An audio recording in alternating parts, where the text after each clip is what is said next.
Praise the Lord. കർത്താവിൻ്റെ ധന്യ തിരുനാമം ഈ പ്രഭാതത്തിൽ മഹിമപ്പെടുമാറാകട്ടെ. ആയുസ്സിൽ കാണാത്ത ഒരു പൊൻപുലരി കൂടി, സുപ്രഭാതം കൂടി ദൈവമായ കർത്താവ് നമുക്ക് ആയുസ്സോടെ ആരോഗ്യത്തോടെ കാണുവാൻ, ദൈവത്തെ മഹത്വപ്പെടുത്തുവാൻ സർവശക്തനായ ദൈവം തന്നതോർത്ത് ദൈവനാമത്തിന് എല്ലാ മാനവും മഹത്വവും അർപ്പിച്ചുകൊണ്ട് സർവശക്തനായ ദൈവത്തിന് നന്ദി പറഞ്ഞുകൊണ്ട് ഈ പ്രഭാതം നമുക്ക് ആരംഭിക്കുവാൻ ഒരു വേദവചന ശകലം വായിച്ചു കേൾപ്പിക്കുന്നു. നമ്മുടെ ധ്യാന ചിന്തയ്ക്കായി യോശുവയുടെ പുസ്തകം 3-ാമത്തെ അധ്യായം 15-ാമത് വാക്യം. യോശുവ ചാപ്റ്റർ 3 വേഴ്സ് 15. കൊയ്ത്തുകാലത്തൊക്കെയും യോർദാൻ തീരമെല്ലാം കവിഞ്ഞൊഴുകും. പെട്ടകം ചുമന്ന പുരോഹിതന്മാരുടെ കാൽ വെള്ളത്തിൻ്റെ വക്കത്ത് മുങ്ങിയപ്പോൾ മേൽവെള്ളത്തിൻ്റെ ഒഴുക്ക് നിന്നു. ഈ വചനം വായിച്ച് കേൾക്കുമ്പോൾ തന്നെ യോർദാൻ നദി പിളർന്ന് ജനത്തിന് യോർദാനിൽ കൂടി വഴി തുറന്ന് ജനം അക്കരെ പോയത് നമുക്ക് നന്നായിട്ട് അറിയാം, സാഹചര്യങ്ങളും അറിയാം. പക്ഷെ രണ്ട് വാചകങ്ങൾ എപ്പോഴും വായിക്കുന്നതിനകത്ത് രണ്ട് വാചകങ്ങൾ ഇവിടെ ആവർത്തിച്ചെഴുതിയിട്ടുണ്ട്. കൊയ്ത്തുകാലത്തൊക്കെയും യോർദാൻ തീരമെല്ലാം കരകവിഞ്ഞൊഴുകും. 9-10 വാക്യം എടുക്കുമ്പം അവിടെ മറ്റൊരു കാര്യം പറയുന്നുണ്ട്, ദൈവം നിങ്ങളുടെ ഇടയിലുണ്ട്. അപ്പം ഇതിനകത്ത് ഈ ചെങ്കടൽ പിളർന്നു വന്ന ജനമാണ്, അതുപോലൊരു ഭീതിയില്ല, പുറകെ ഫറവോൻ സൈന്യമൊന്നുമില്ല. പക്ഷേ യോർദാന്റെ തീരത്തെത്തുമ്പോൾ അക്കരെ എങ്ങനെ കിടക്കും എന്നൊരു വ്യാകുലതയോടെ ചിന്താധീതയോടെ ഇരിക്കുന്ന ജനത്തോട് യോശുവ ശാന്തമായും എന്നാൽ വളരെ സാവധാനത്തിലും അപ്പൊ തന്നെ പ്രൗഢഗംഭീരമായും ഘനശാലിത്വത്തോടെ പറയുന്ന വാക്കാ, ഓരോരുത്തൻ വരട്ടെ, പെട്ടകം ചുമക്കുന്ന പുരോഹിതന്മാരുടെ കാലടികൾ വെള്ളത്തിൽ പതിയട്ടെ എന്ന് പറയുമ്പോൾ ദൈവം നിങ്ങളുടെ ഇടയിലുണ്ട് എന്ന് പറയുന്നതിൻ്റെ ഒരു പ്രാധാന്യം. ഒരു വസ്തുത കൂടെ പറയാം. ചെങ്കടൽ പിളരുമ്പോൾ ജനം ദൈവത്തോട് നിലവിളിച്ചു. മോശയോട് പിറുപിറുത്തു, മോശ ദൈവത്തോട് നിലവിളിച്ചു. മോശയോട് മാത്രം പറഞ്ഞു, നീ വടിയെടുത്ത് ചെങ്കടലിന്റെ നേരെ നീട്ട്. കിഴക്കൻ കാറ്റുകൊണ്ട് കിഴക്കൻ കാറ്റടിപ്പിച്ച് രാവിലെ ആയപ്പോൾ വെള്ളം രണ്ട് ഭാഗത്തായിട്ട് നിന്നു, ജനമക്കരെ കിടന്നു. എന്നാൽ ഇവിടെ ജനം പിറുപിറുക്കുന്നില്ല. പണ്ട് മോശ ചെയ്ത അതേ പ്രവൃത്തിയല്ല, കാര്യങ്ങൾ മാറി മറിഞ്ഞു വരികയാണ്. അതിനപ്പുറത്ത് ഒരു കാര്യം പ്രത്യേകമായി പറയുന്നു, കൊയ്ത്തുകാലത്തൊക്കെയും കരകവിഞ്ഞൊഴുകും. അതിന്റെ കാര്യമെന്ന് പറഞ്ഞാൽ കൊയ്ത്തുകാലത്ത്, വേനൽക്കാലത്ത് ഹെർമോനിയ മഞ്ഞുരുകിയിട്ട് ഈ യോർദാൻ കരകവിഞ്ഞൊഴുകും. അപ്പൊ ഈ യോർദാന്റെ കുത്തൊഴുക്കിൽ അക്കരെ കിടക്കാൻ ബുദ്ധിമുട്ടാ. ഒരാളോ രണ്ടാളോ ഒക്കെ ആണെങ്കിൽ എങ്ങനെയെങ്കിലും ഒക്കെ ചങ്ങാടമോ വള്ളമോ അങ്ങനെയൊക്കെ സാധ്യതയുള്ളൂ. എന്നാൽ ഈ ജനം മുഴുവൻ ഏകദേശം 25 ലക്ഷത്തിലധികം വരുന്ന ഈ ആളുകൾ അക്കരെ കിടക്കുക എന്ന് പറഞ്ഞാൽ ഇമ്പോസിബിൾ, സാധ്യമല്ല. അപ്പൊ അസാധ്യതയെ ഒന്നുകൂടി എടുത്തു കാണിക്കുന്ന ഒരു വാക്യം അവിടെ എഴുതിയിരിക്കുകയാണ്, കൊയ്ത്തുകാലത്തൊക്കെയും യോർദാൻ കരകവിഞ്ഞൊഴുകും. കഴിഞ്ഞ ആഴ്ച ഒരു ദൈവാസൻ ഇങ്ങനെ സംസാരിച്ചു, നമുക്കില്ലാത്തത് എന്താ അതാ പിശാച് നമ്മളെ ഓർമ്മിപ്പിക്കുന്നേ. എന്നാൽ നമ്മൾ പറയേണ്ടത് നമുക്കുള്ളതിനെ കുറിച്ചാണ് പറയേണ്ടത്. തോട്ടത്തിൽ ഒരുപാട് വൃക്ഷം നിപ്പുണ്ട്, അതിൻ്റെ എല്ലാ ഫലവും തിന്നാം, എല്ലാം ഉപയോഗിക്കാം, അത് പിശാച് പറഞ്ഞില്ല. ഇല്ലാത്തൊരു കാര്യമെന്ന് പറഞ്ഞു, നടുവിൽ നിൽക്കുന്ന വൃക്ഷത്തിന്റെ ഫലം തിന്നരുതെന്ന് കൽപ്പിച്ചിട്ടില്ലേ?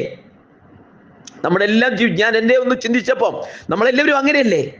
ഇല്ലാത്ത കാര്യത്തെക്കുറിച്ചാണ് നമ്മൾ ബോധരാവുന്നത്. ഇവിടെ പ്രത്യേകമായി പറയുന്നൊരു കാര്യമുണ്ട്, കൊയ്ത്തുകാലത്തൊക്കെ യോർദാൻ കരകവിഞ്ഞൊഴുകും. ഇമ്പോസിബിലിറ്റി കാണിക്കുന്നുണ്ട്.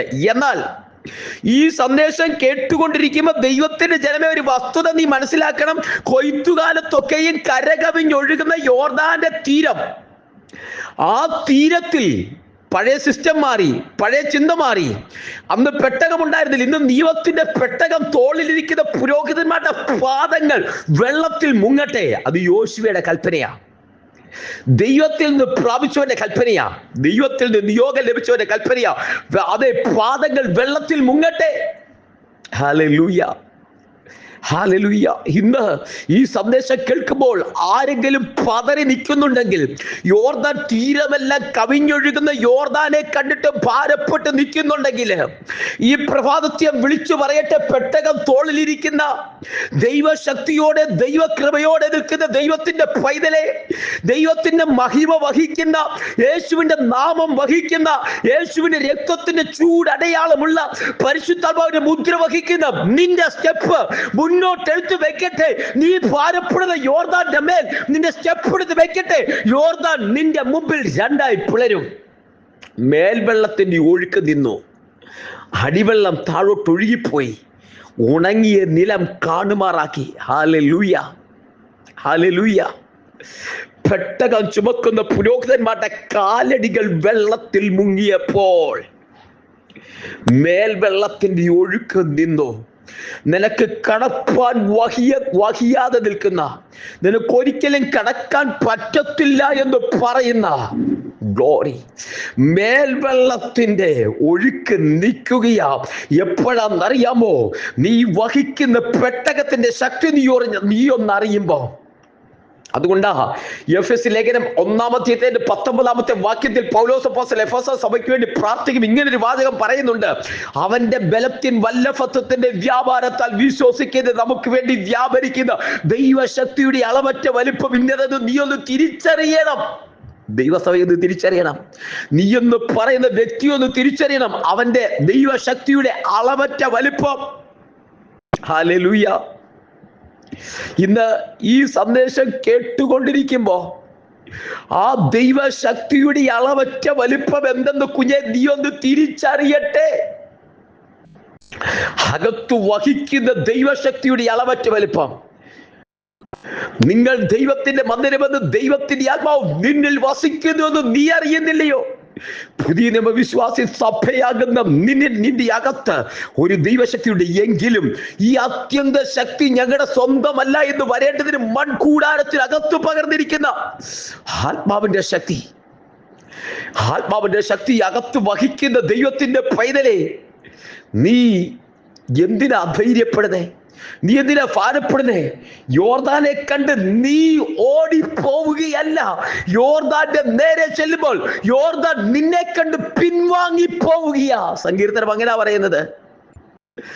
ഇന്ന് ഈ സന്ദേശം കേൾക്കുമ്പോൾ യോർദാനെ കണ്ട് നീ പിന്മാറുകയല്ല, യോർദാൻ നിന്നെ കണ്ട് പിന്മാറും. ദൈവത്തിന്റെ ചൂടടയാളം ആത്മാവിനെ വഹിക്കുന്ന ദൈവത്തിന്റെ പൈതലെ, ഈ പ്രതിസന്ധി കണ്ട് നീ പിന്മാറുകയല്ല. നീ പ്രതിസന്ധിയുടെ നേരെ നിൽക്ക്. അത് നിന്നെ തട്ടി, അത് നിന്നെ കണ്ടിട്ട് അത് പിന്മാറിപ്പോകും. പല്ലുള്ളതും പുതിയതും മൂർച്ചയേറിയതുമായ ഒരു മെതിവണ്ടിയാക്കി നിന്നെ മാറ്റും. നീ പർവ്വതങ്ങളെ ഇടിച്ചു കളയും. ആ ഒരു ശക്തി, ആ ഒരു ആത്മശക്തി ഇത് പ്രഭാതത്തിൽ നിന്റെ അകത്തുണ്ടെന്ന്, നിന്റെ കൂടെയുള്ളവൻ ലോകത്തുള്ളവരെക്കാൾ വലിയവനാണെന്ന്, ശക്തിയുണ്ടെന്ന് ആത്മാവിൽ കുഞ്ഞെ നീ ഒന്ന് തിരിച്ചറിഞ്ഞേ. നീ ശക്തിപ്പെട്, നീ ബലപ്പെട്. ആത്മാവിന്റെ ശക്തിയോടെ ദൈവകൃപയോടെ സ്റ്റെപ്പ് എടുത്ത് വെക്ക്. യോർദാൻ നിന്റെ മുമ്പിൽ പിന്മാറിപ്പോകുന്നു. അതൊന്ന് ആത്മാവിൽ കണ്ട് എന്നോട് ചേർന്ന് പ്രാർത്ഥിച്ചാട്ടെ. സ്വർഗീയ പിതാവേ, ഞാൻ ഈ ജനത്തെ അനുഗ്രഹിച്ച് പ്രാർത്ഥിക്കുന്നു. വചനം കേട്ട് എല്ലാവരെയും അനുഗ്രഹിക്കുന്നു. കൊയ്ത്തുകാലത്തൊക്കെയും യോർദാൻ കര കവിഞ്ഞൊഴുകും. എന്നാൽ കർത്താവെ, കര കവിഞ്ഞൊഴുകുന്ന യോർദാനെ കണ്ട് പിൻവാങ്ങുവാനല്ല, മറിച്ച് പെട്ടകം തോളിൽ വഹിക്കുന്ന പുരോഹിതന്മാരുടെ കാലടികൾ വെള്ളത്തിൽ മുങ്ങിയപ്പോൾ മേൽവെള്ളത്തിന്റെ ഒഴുക്ക് നിന്ന് താഴോട്ട് വെള്ളം വാർന്നുപോയി യോർദാനിൽ ഉണങ്ങിയ നിലം വെളിപ്പെട്ടതുപോലെ, നിന്ന് ഉരുട്ടിക്കളിഞ്ഞ ഗിൽഗാൽ പുറത്തു വന്നതുപോലെ ജനത്തെ ഞാൻ അനുഗ്രഹിക്കുന്നപ്പാ.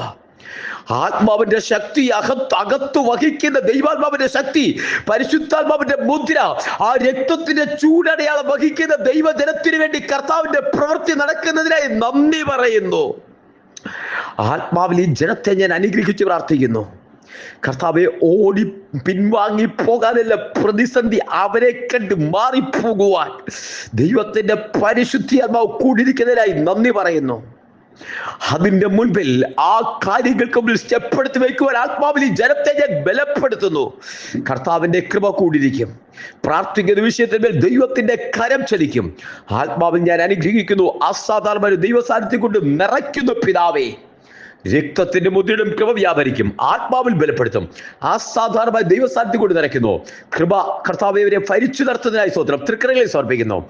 പ്രാർത്ഥന കിട്ടിയാൽ സ്തോത്രം. സകല മാനവമഹത്വം നിൽക്കും യേശുവിൻ നാമത്തിൽ തന്നെ. ആമേൻ, ആമേൻ, ആമേൻ. കർത്താവ് എല്ലാവരെയും അനുഗ്രഹിക്കട്ടെ. ദൈവം കൂടി ഇരിക്കട്ടെ. നാളെ നമ്മൾ തമ്മിൽ കാണുവോളം ദൈവകൃപയ്ക്കകത്ത് സൂക്ഷിക്കട്ടെ. God bless you all. Thank you so much.